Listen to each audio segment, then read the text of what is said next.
جناب شیخ ڈاکٹر صاحب، ہمارا آپ سے سوال ہے،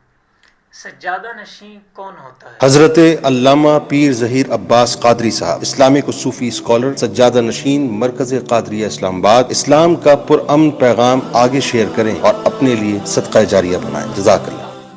سجادہ نشین اسے کہتے ہیں کہ ایک اللہ کے پیارے اور صاحب علم، صاحب روحانیت، صاحب اجازت، صاحب سلسلہ ولی کامل کی اولاد میں سے ان کا بیٹا یا ان کا پوتا، ان کا چنا ہوا کوئی بھی انسان جس کو انہوں نے اپنے انداز کے مطابق تربیت دی ہو، اور اس کے لیے باقاعدہ تربیت ہوتی ہے، اس کے عقائد ٹھیک ہوں قرآن و سنت کے مطابق، اور پھر اس کے اعمال ٹھیک ہوں، جس طرح کے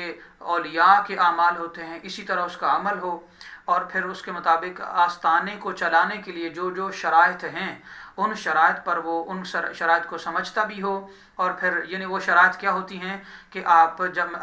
آستانے پر آنے والے مہمانوں کے اندر ڈفرینس نہیں رکھیں گے، سب کے بیچ میں ایکویلٹی رکھیں گے۔ یہ نہیں ہوگا کہ ایک مہمان آیا ہے تو اسے آپ نے پانی بھی نہیں پوچھا، اور دوسرا ایک پراڈو سے اترا ہے اور اسے آپ نے مرغ مسلم اور بہت طرح طرح کے کھانے کھلائے ہیں، تو یہ سجادہ نشینی کی شان کے لائق نہیں ہوتا، بلکہ سجادہ نشین وہ ہوتا ہے کہ جو سب کو برابری کا حق دے۔ کوئی گدھا آیا ہے یا کوئی بادشاہ آیا ہے، وہ برابر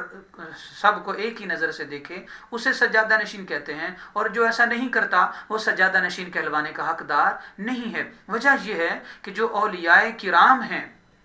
وہ حضور سید دو عالم صلی اللہ علیہ وسلم کے نمائندے ہیں، اور آقا علیہ السلام کی بارگاہ میں سیدنا ابو بکر صدیق رضی اللہ تعالیٰ عنہ بھی بطور صحابی وہیں بیٹھتے تھے اور وہی کچھ کھاتے تھے جو حضرت سلمان فارسی اور حضرت سیدنا بلال حبشی رضی اللہ عنہما جس جگہ بیٹھتے تھے اور جو کھاتے پیتے تھے۔ یہ نہیں ہوتا تھا کہ ان کو بھنا ہوا جو ہے نا وہ بھنی ہوئی ران پیش کر دی گئی ہے اور سیدنا بلال حبشی ہیں یا پھر اصحاب صفہ ہیں انہیں صرف کھجوروں کے جو دو چار ڈوکے ہیں ان پر ٹال دیا گیا ہے۔ نہیں، کھانا ہے تو سب نے برابر، بیٹھنا ہے تو سب نے برابر، عزت اور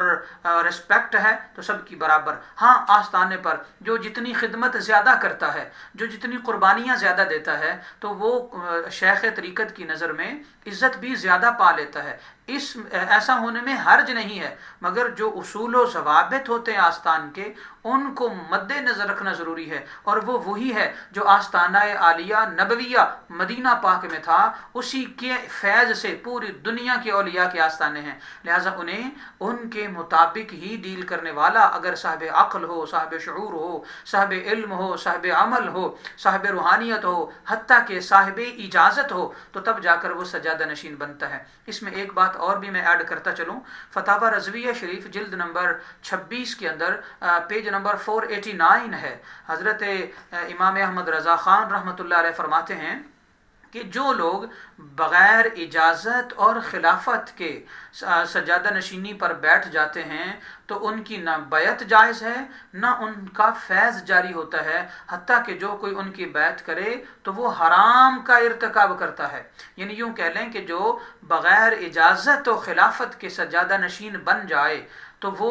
اس کا بیعت کرنا حرام ہے، اور جو لوگ کر چکے ہیں ان کا اس بے اجازتے اور بے خلافتے جھوٹے پیر کی بیعت توڑنا بھی واجب اور ضروری ہے، تاکہ کسی ٹوٹے جو